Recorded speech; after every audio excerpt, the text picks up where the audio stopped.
Qu'est-ce que vous attendez? D'accord.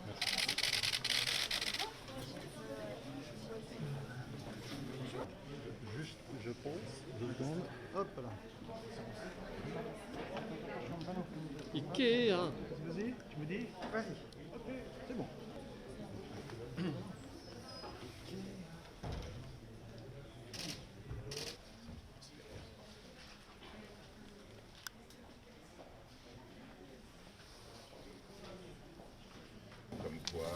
C'est mis en délibéré, ça y est. Suspension. C'est une affaire d'une ampleur considérable, hein, plus qu'un débat judiciaire, c'est un véritable débat de société qui est posé. On attend vraiment que la juridiction rappelle avec fermeté qu'aucun pouvoir de surveillance de l'employeur ne peut justifier une telle atteinte à la vie privée, pas même une activité syndicale jugée embarrassante. Voilà, le droit de la vie privée des salariés doit être sanctuarisé.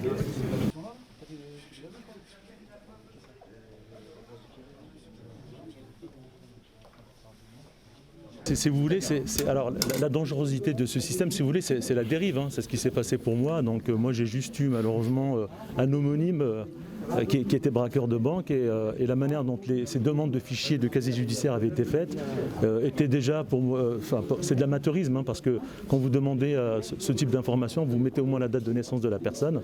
Ça n'a pas été le cas pour moi. Ils se sont satisfaits de mon prénom et de mon nom et résultat des courses, je me retrouve à endosser le rôle d'un braqueur de banque.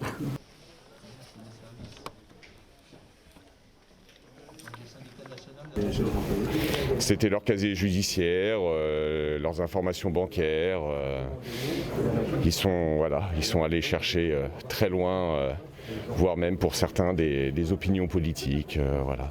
Donc ils sont allés chercher très loin pour essayer de discréditer certains salariés, certains syndicalistes.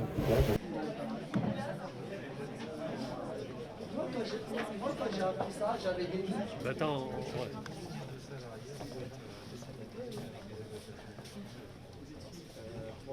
Cette affaire est extrêmement mal perçue par ma cliente. Elle avait 42 ans à l'époque des accusations qui ont été portées contre elle. Elle était mère de 2 jeunes enfants de 9 et 11 ans. Elle a été jetée en pâture dans la presse par des syndicalistes qui ont raconté la fable d'un espionnage généralisé. Tout cela est faux. 10 ans plus tard, il ne reste rien dans ce dossier. Je plaiderai ce matin en premier et pour elle la nullité de la procédure la concernant, tellement il fait défaut de la moindre preuve. Son nom ne figure dans aucun mail, dans aucune facture, dans aucune commande, dans aucune pièce. Il est scandaleux qu'elle soit aujourd'hui devant un tribunal.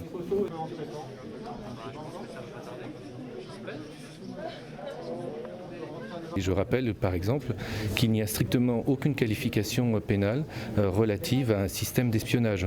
Il suffit de lire les termes de l'ordonnance de renvoi pour s'en convaincre. Donc dire qu'il y avait un système d'espionnage généralisé au sein de cette entreprise, c'est faux matériellement et c'est faux juridiquement.